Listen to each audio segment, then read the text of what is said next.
Hello everyone, in this video we will cover next part। Video का part number 2 है। इसमें हम cover करेंगे कुछ अंडरस्टैंडिंग, उसके बाद हम सीधे टेक्निक पर चले जाएंगे, उसको समझेंगे। तो पिछली वीडियो हमें समझा था cash profit versus book profit या accounting profit. I hope you are understand well. Next concept है concept number 2, understanding of cash flow after tax, CFAT जिसको हम जानते हैं। तो हम इसको एक एग्जांपल के थ्रू समझेंगे। एक्चुअल में कैश फ्लो आफ्टर टैक्स होता क्या है। वैसे हम पिछली वीडियो में कैश प्रॉफिट हम समझ गए थे। उधर मैंने बोला था सेल में से जो वेरिएबल खर्चे हैं और कैश वाला एक्सपेंस है फिक्स कॉस्ट, उसको माइनस करो और डेप्रिसिएशन ऐड बैक करने की नीड नहीं है। लेकिन एक लाइन मैंने बोली थी, unless and until the question specified tax या टैक्स प्रोविजन। तो इसकी डिस्कशन मैं बाद में बताऊंगा और इसकी रीजनिंग भी बाद में बताऊंगा। हमें क्यों डेप्रिसिएशन माइनस करना पड़ेगा और इसका क्या इफेक्ट पड़ेगा। तो एक एग्जांपल के साथ मैं समझा रहा हूँ। मान लो हम एज्यूम करते हैं सेल है 50 लाख, वेरिएबल कॉस्ट है 20 lakh minus fix cost cash वाली जो एक्चुअल में आउटफ्लो हुआ है 10 lakh minus depreciation, it is a non cash expense. मैंने बताया था जब हम पिछली वीडियो में डिस्कशन कर रहे थे। अब इन सबको माइनस करने के बाद हमारे पास आ जाएगा प्रॉफिट बिफोर टैक्स, जिसको हम PBT से नाम से भी जानते हैं। इसको हम भी लिख सकते हैं सिर्फ समझने के लिए, अकाउंटिंग प्रॉफिट बिफोर टैक्स। यहाँ पर भी अकाउंटिंग में सेम एज चीज़ ही निकलता है। 50 माइनस 20 माइनस 10 माइनस 12, 8 लाख। अब हमारे पास है, मान लेते हैं टैक्स है एट द रेट 40% मान लेते हैं। तो प्रॉफिट बिफोर टैक्स इंटू 40%, ये आ गया 3,20,000। इसको हम लेस करेंगे और ये आ जाएगा प्रॉफिट आफ्टर टैक्स। इसको हम पैट भी लिखते हैं। इसको समझने के लिए अकाउंटिंग प्रॉफिट आफ्टर टैक्स, तो 8 लाख माइनस 3,20,000 माइनस 4,80,000। इसमें यहाँ तक आ गया अकाउंटिंग प्रॉफिट। और जब हम कैश प्रॉफिट निकाल रहे थे तो हमने प्लस किया था डेप्रिसिएशन, यहाँ से इसको ऐड बैक किया था। डेप्रिसिएशन इसको बताऊंगा क्यों किया और क्यों होता है, इसका रीज़न। डेप्रिसिएशन कितना है 12 लाख, 16,80,000। ये आ गया कैश फ्लो आफ्टर टैक्स, जिसको बोलते हैं हम CFAT।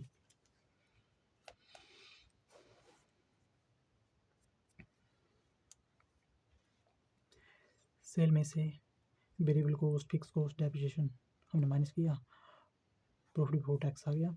इसमें से टैक्स माइनस किया, प्रॉफिट आफ्टर टैक्स आ गया, और ऐड बैक किया डेप्रिसिएशन, वो कैश फ्लो आफ्टर टैक्स आ गया। कैश फ्लो आफ्टर टैक्स आ गया। इस डेप्रिसिएशन को इधर माइनस करने की नीड इसलिए है क्योंकि हमारा income tax act 1961 under section 32 state करती है, state that depreciation is mandatory expense and profit is subjected to tax only when profit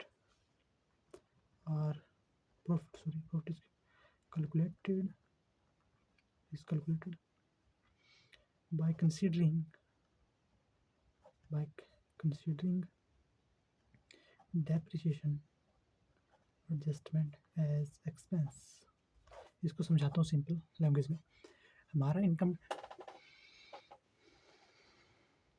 depreciation इधर माइनस इसलिए किया क्योंकि हमारा इनकम टैक्स 1961 उसकी धारा उसकी सेक्शन 32 बोलती है कि डेप्रिसिएशन को मैंडेटरी एक्सपेंस ट्रीट करना है, और जब भी हम प्रॉफिट निकालें तो उसमें डेप्रिसिएशन को एक्सपेंस ट्रीट किया होना चाहिए। इसलिए हमें इसको पहले लेस किया, उसके बाद ऐड बैक किया, क्योंकि डेप्रिसिएशन लेस करके हमें प्रॉफिट निकालना था, क्योंकि that profit would be subjected to tax when we have considered depreciation as expense। इधर जब हमें प्रॉफिट पर टैक्स देना था तो हमें डेप्रिसिएशन को एक्सपेंस ट्रीट किया था, इसलिए हमारा प्रॉफिट बिफोर टैक्स जो है 8 लाख आया। उसके बाद हमने टैक्स अज्यूम किया था 40%, तो 3,32,000 टैक्स आया 8 लाख पे ऑन 8 लाख, 3,32,000 टैक्स है। उसके बाद प्रॉफिट आफ्टर टैक्स आया। ये प्रॉफिट जो टैक्स है, जो टैक्स हमने पे करना है, तो वो हमें पे करना है आफ्टर डेप्रिसिएशन को एक्सपेंस मानते हुए। लेकिन हम पढ़ रहे हैं एफएम, तो फाइनेंशियल मैनेजमेंट में और भी जितनी भी कैलकुलेशन होती है वो होती है cash flow after tax, cash flow के बेसिस पर होती है। मैंने समझाया था कैश फ्लो के बेसिस पर होते हैं, क्योंकि एक्चुअल में कितना आउटफ्लो और इनफ्लो हुआ, पर इधर एक्चुअल में डेप्रिसिएशन अमाउंट जो है 12 लाख, इसका आउटफ्लो नहीं हुआ है। हमने इसलिए इधर एक्सपेंस ट्रीट किया है, क्योंकि इनकम टैक्स बोलता है सेक्शन 32 बोलती है इसको मैंडेटरी एक्सपेंस मानो, तो इसलिए हमें इसको लेस किया। उसके बाद जो प्रॉफिट बिफोर टैक्स आया उसमें टैक्स परसेंटेज लगाई, प्रॉफिट आफ्टर टैक्स बन गया। यहाँ तक तो काम खत्म है, इतना टैक्स गवर्नमेंट को पे कर दिया। लेकिन हमें चाहिए cash flow after tax, CFAT। तो कैश फ्लो आफ्टर टैक्स जो निकलेगा, हमने इधर जो निकलेगा tax flow, cash flow after tax, उसमें हमने डेप्रिसिएशन को ऐड बैक करना है, क्योंकि एक्चुअल तो डेप्रिसिएशन का आउटफ्लो नहीं हुआ, इसीलिए डेप्रिसिएशन को ऊपर लेस इसलिए किया for the purpose of income tax, क्योंकि इनकम टैक्स एक मैंडेटरी एक्सपेंस है, उसके बिना इनकम टैक्स का profit not subjected to tax. और ऐड बैक इसलिए किया क्योंकि हमें चाहिए cash flow after tax, actual में कितना कैश का आउटफ्लो हुआ। It is a non cash expense as you know, so it is added back here. So actual cash flow after tax 16,80,000, 16,80,000 cash flow after tax हमारा आ गया 16,80,000। It is the basic understanding of cash flow after tax. और cash flow आ गया after depreciation, after tax, और इसमें हमने tax की adjustment भी ले ली, क्योंकि टैक्स हमने माइनस किया है, इधर टैक्स हो गया cash flow after tax. It is the basic understanding. I hope you are understood. So I will go to next concept.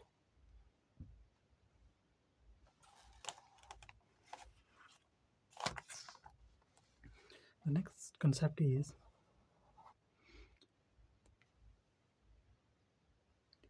The next concept is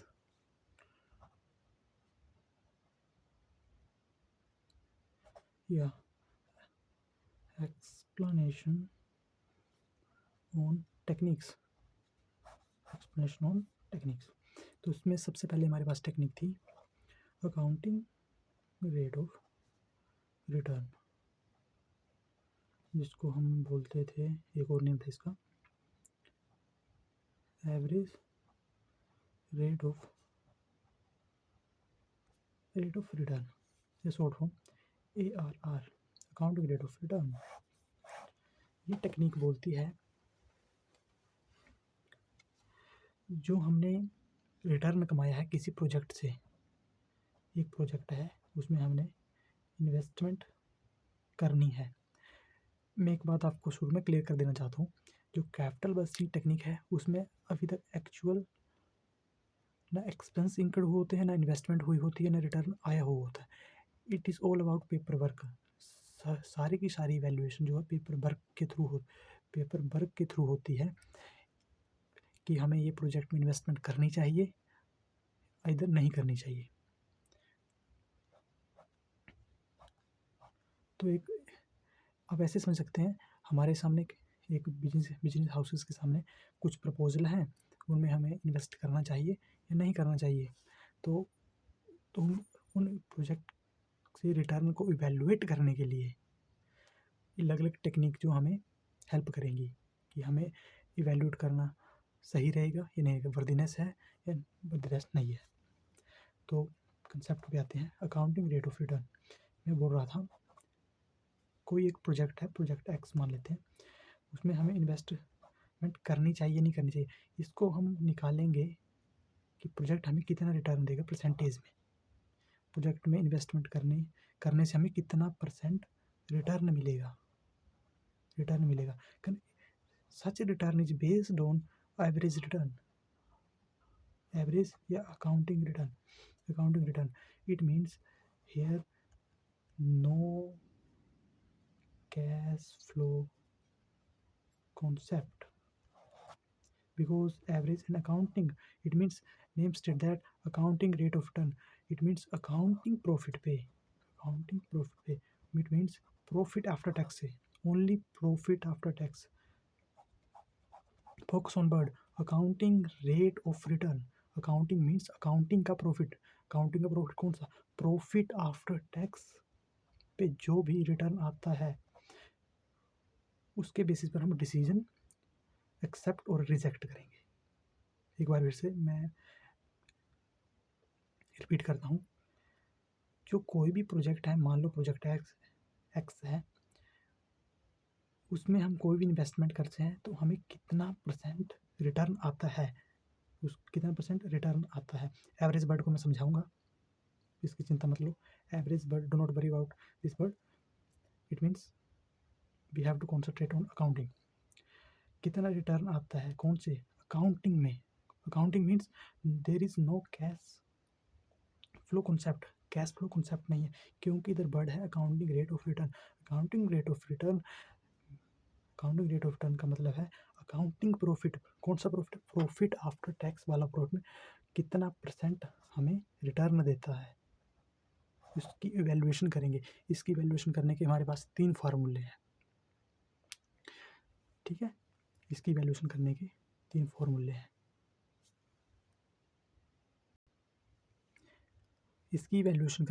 फार्मूले हैं। उसके पहले एक बेसिक की पॉइंट लिख लेना, इसमें अकाउंटिंग प्रॉफिट आफ्टर टैक्स को लिया जाता है किसके लिए, परसेंटेज ऑफ रिटर्न, किसमें से, प्रोजेक्ट निकालने के लिए कितने परसेंटेज रिटर्न आया हमें as per the accounting profit after tax. और ये एक ओनली वन टेक्निक है, इसमें अकाउंटिंग प्रॉफिट आफ्टर टैक्स को कंसीडर किया जाता है, क्योंकि ये technique accounting profit after tax पर बेस है, फाइनेंशियल अकाउंटिंग पर बेस है, इसीलिए इस टेक्निक में कैश फ्लो नहीं लिया जाता है। इस चीज़ को अपने ध्यान में रखना है, it is the key point.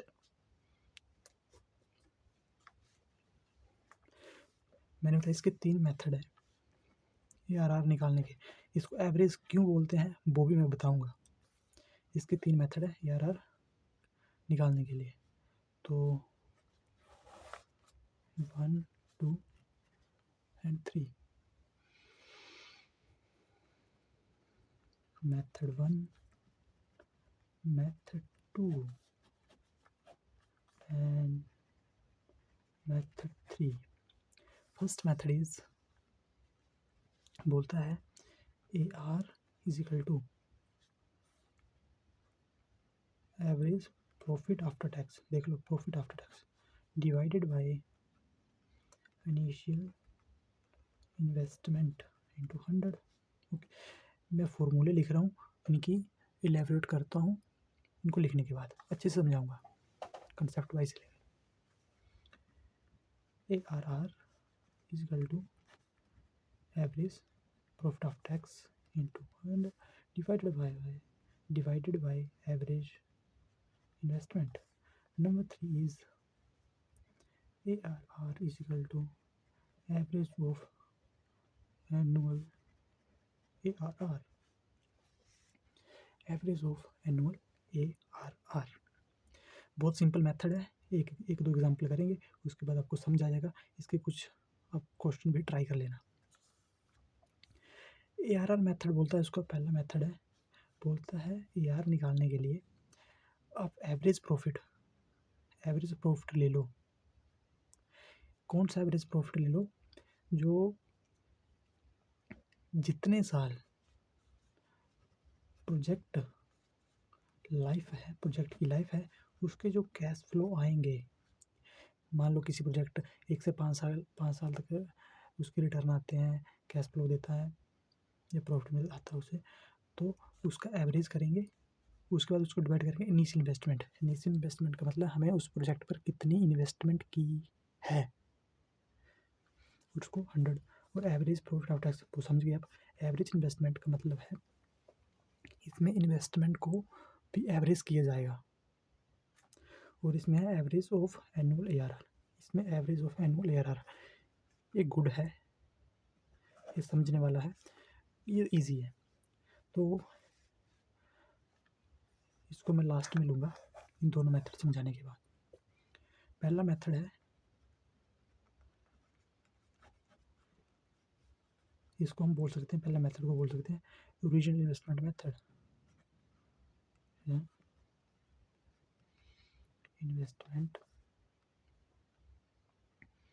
Basis या इनिशियल इन्वेस्टमेंट बेसिस। क्वेश्चन में आएगा कि इस कॉन्सेप्ट इसको रिटर्न निकालो as per the original investment method या इनिशियल इन्वेस्टमेंट मेथड। तो ये वाला मेथड अप्लाई करना उधर। तो उसमें बोलता है ARR is equal to average profit after tax divided by initial investment into 100। एक एग्जांपल लेते हैं इसको समझने के लिए।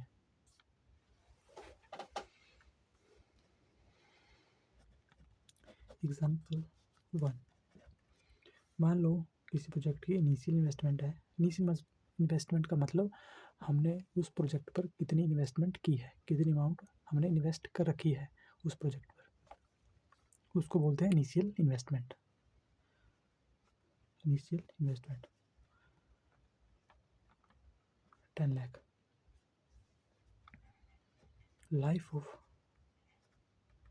प्रोजेक्ट मान लेते हैं 5 ईयर्स का है, और इसमें कोई सैलवेज वैल्यू भी है।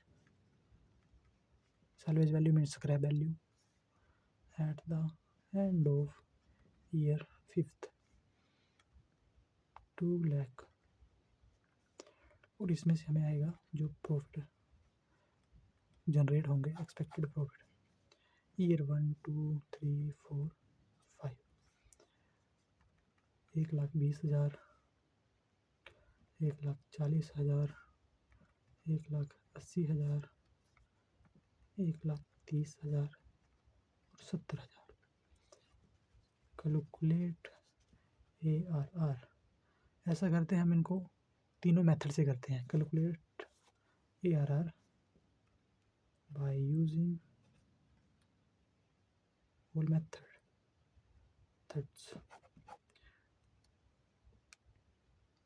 ओरिजिनल इन्वेस्टमेंट मेथड, और इसको बोलते हैं मेथड 2 को बोलते हैं एवरेज इन्वेस्टमेंट बेसिस। एवरेज, क्योंकि इधर एवरेज इन्वेस्टमेंट है, एवरेज इन्वेस्टमेंट बेसिस। ये था original investment basis, average investment. और इसको बोलते हैं एनुअल ARR, इसको बोलते हैं एनुअल ARR बेसिस। सिंपल सी है।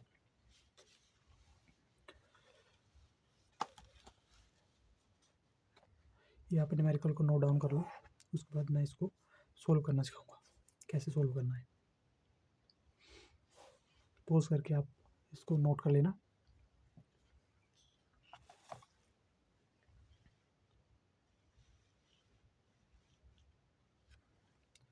इधर करते हैं हम इसका solution.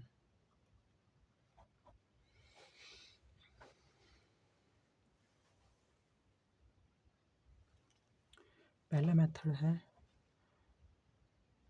Calculation of ARR, calculation of ARR by using initial investment basis। initial investment basis, इसका फार्मूला इजी था। ARR is equal to average profit after tax divided by initial investment into 100। हमें निकालना है एवरेज प्रॉफिट, तो average profit निकालेंगे। Average profit क्या है, is equal to, हमें दे रखा है पहले साल का प्रॉफिट है 1,20,000, दूसरे का 1,40,000, तीसरे का 1,80,000 प्लस चौथे का 31 plus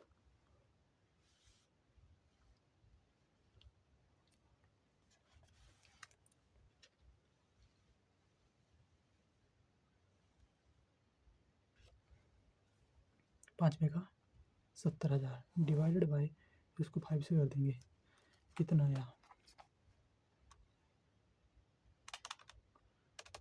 1,20,000, 1,40,000 plus 1,80,000 plus 31 plus 70 divided by 5। ये आ गया 1,28,000 average profit. 1,28,000 divided by initial investment. इसमें इनिशियल इन्वेस्टमेंट दे रखी है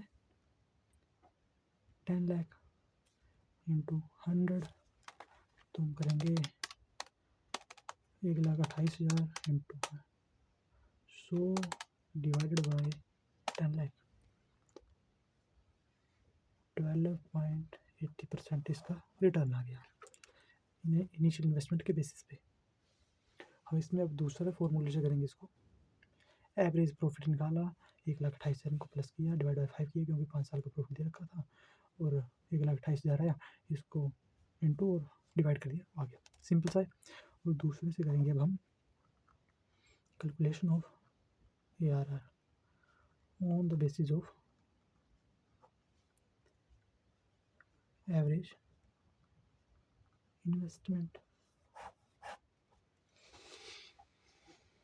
इसका फॉर्मूला और इजी है, ARR is equal to average profit after tax divided by average initial investment into 100। Average profit हमने ऊपर निकाल रखा है 1,28,000। इनिशियल इन्वेस्टमेंट को हम निकालेंगे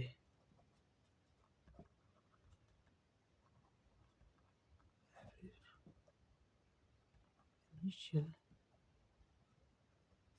इन्वेस्टमेंट्स कैसे आएंगी, एवरेज कैसे निकालते हैं, is equal to initial investment plus salaries ये scrap value divided by 2। Initial investment हमने कर रखी है 10 लाख और क्वेश्चन में दे रखा है, सॉरी एग्जाम्पल में दे रखा है 2 लाख है। Salaries value eight the end of the 5th year, इनको 2 से डिवाइड कर देना, 12 6 लाख आ गई।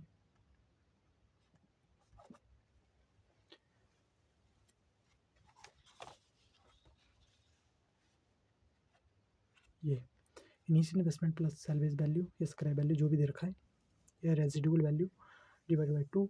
10 लाख हमारे पास इन्वेस्टमेंट दे रखी थी और सैलरीज वैल्यू भी हमारे पास 2 लाख दे रखी थी। 12 डिवाइड बाई 2 6 लाख की आ गई एवरेज इनिशियल इन्वेस्टमेंट। अब इसको फॉर्मूले में अप्लाई कर दो, इधर पुट करो इंटू 100 करो, कितना आ गया 1,28,000 इंटू 100 डिवाइडेड बाई 6 लाख, ये आ गया 21.33%। ये दोनों टेक्निक हैं, ये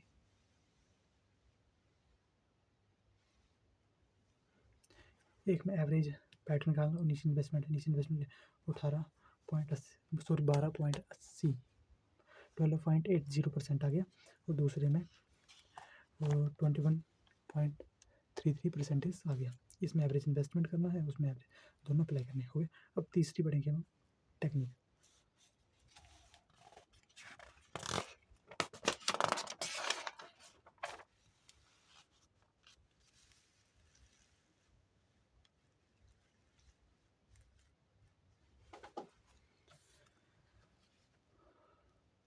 तीसरी technique calculation of RR by using कौन सा मेथड, एनुअल बेसिस। इस मेथड को आप ध्यान से देखना, ये थोड़ा सा टेक्निकल है।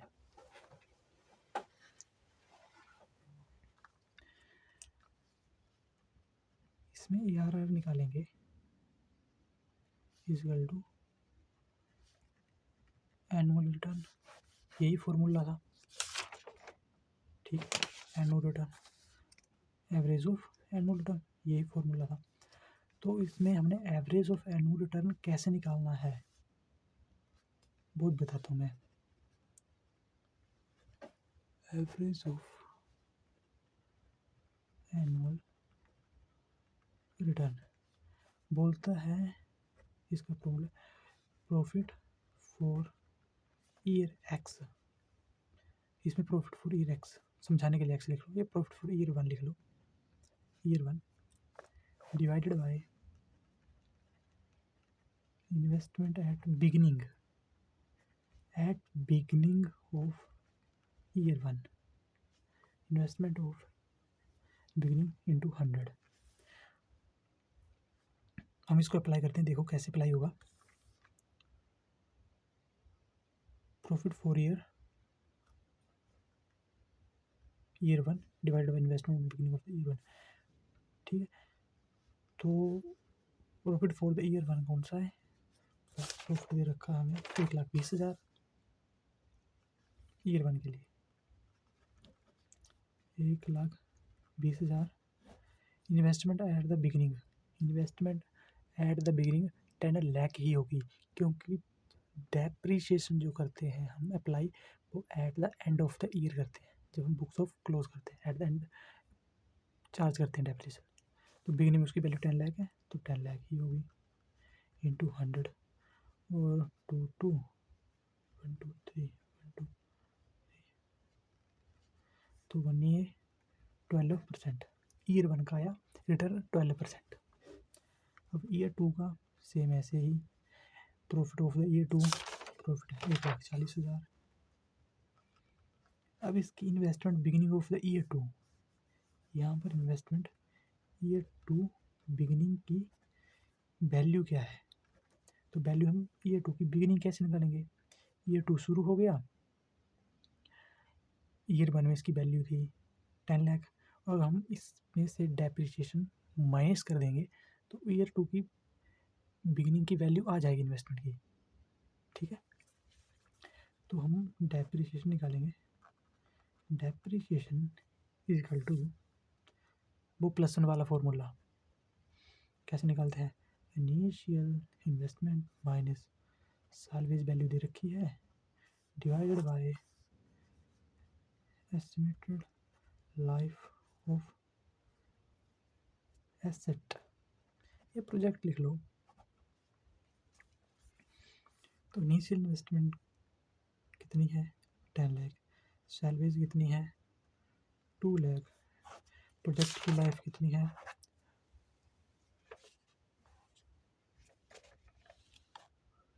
5 ईयर।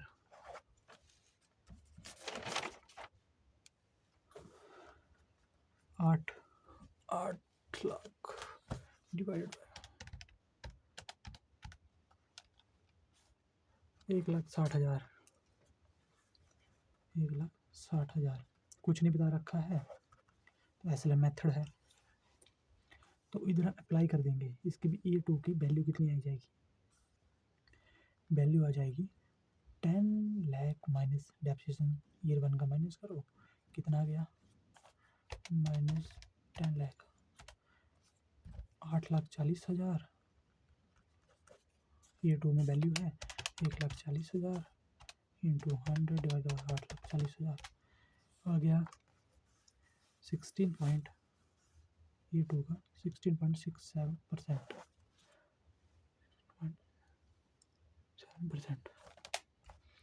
ओके, अब हम ईयर 3 का निकालेंगे ऐसे ही। अब वीडियो पोज करके आप निकाल भी सकते हैं। ईयर 3 का प्रॉफिट है 1,80,000। उसकी ईयर 3 में बिगिनिंग में इन्वेस्टमेंट की अमाउंट कितनी है, इन्वेस्टमेंट की वैल्यू कितनी है, तो इसका डेप्रिसिएशन माइनस कर दो। 8,40,000 दूसरी ईयर में थी और दूसरी ईयर का डेप्रिसिएशन माइनस करो तो 8,40,000 माइनस 1,60,000 तो आ गया 6,80,000 इंटू 100 डिवाइडेड बाय 6,80,000 26.47%। ठीक है,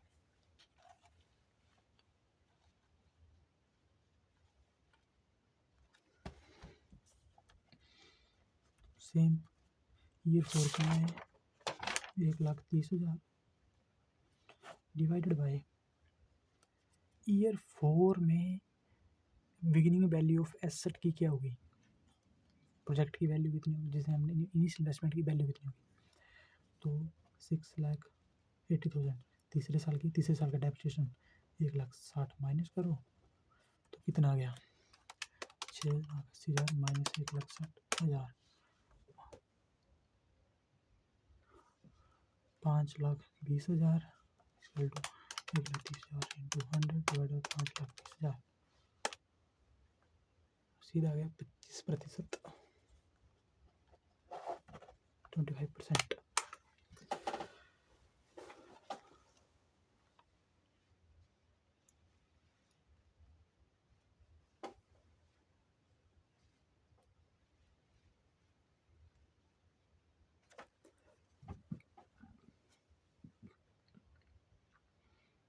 ईयर 5 का कैश फ्लो है 70,000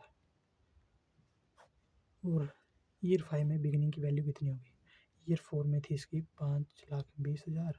ईयर 4 का डेप्रिसिएशन माइनस कर दिया तो ये बचा 5,20,000 माइनस 1,60,000 360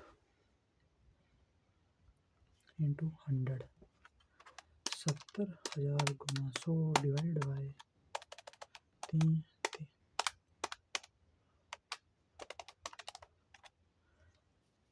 3 19.44 therefore ARR of हम निकालेंगे अब ARR ऑफ इसका फॉर्मूला एवरेज ऑफ किसका एवरेज ऑफ एनुअल रिटर्न ये फॉर्मूला इसका ARR निकालेंगे पहले का कितना निकाला हमने 12 दूसरे का 16.67% प्लस 26.47 तीसरे का चौथे का 25 पाँचवे का 44% डिवाइड बाय एवरेज बोला है तो एवरेज कर दो 12 plus 16.26.47 plus 25 plus divided by इसको 5 से डिवाइड कर दो ये आ गया 19.92%। कुछ नहीं करना है जब भी हमें इनिशियल इन्वेस्टमेंट मेथड दे रखा हो तो उसका फॉर्मूला है average profit divide by initial investment. तो प्रॉफिट जितने साल का दे रखा है उसको प्लस करो उसके बाद उसको उतने साल का प्रॉफिट दे रखा है उतने साल से उसको डिवाइड करो उसको पुट करो फॉर्मूले में उसका ARR आ गया। फिर दूसरे मेथड में एवरेज इन्वेस्टमेंट बेसिस में उसमें average profit divide by average investment ले लो। एवरेज इन्वेस्टमेंट कैसे निकलेगी अगर इनिशियल इन्वेस्टमेंट लो प्लस सैलवेज वैल्यू लो सैलवेज वैल्यू नहीं दे रखी है तो 0 डिवाइड बाय 2 कर दो। अगर इनिशियल इन्वेस्टमेंट की वैल्यू 6 लाख है और सैलवेज वैल्यू नील है दे रखी है तो उसको प्लस कर लो उसके बाद उसको डिवाइड करो 2 से। अगर नहीं रखी है तो नील अगर 6 लाख मैंने बोला तो उसको 2 से डिवाइड कर दो 3 लाख आ गई। ठीक है दे रखी हो तो उसको प्लस कर लो नहीं दे रखी है तो 0 फिर डिवाइड बाय उसको 2 से ही करो तभी उसके पास एवरेज आएगी। एवरेज फिर उसको फॉर्मूले में पुट करो और उसका आंसर आ गया।